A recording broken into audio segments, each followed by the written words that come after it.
দারুণ একটা ব্রেকফাস্ট।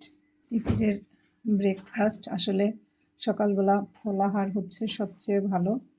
আর ফলেরও কিন্তু নিয়ম আছে, যদি টক ফল খান তবে সব টক ফল নেওয়াই ভালো, আর মিষ্টি ফল হলে টক ফল আগে খেয়ে তারপর হচ্ছে মিষ্টি ফল খেতে হয়।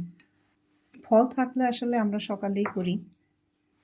ফলের যে এনজাইম, এটা খালি পেটে সকালে খেলে ভালো কাজ করে। বড়ইগুলো কিন্তু সম্পূর্ণ প্রাকৃতিক। এটা হচ্ছে আশরাফ ভাই তার ছাদ বাগানের বড়ই পাঠিয়েছে, আর এটাও প্রাকৃতিক উপায়ে তৈরি করা। আমার বান্ধবী মরিয়ম নিয়ে আসছে তিতিরের জন্য, আমার বাবার জন্য।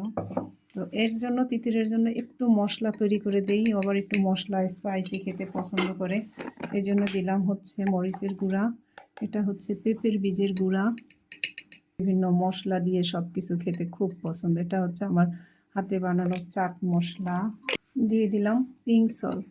মিক্সড করে তিতির এগুলো দিয়ে খাবে।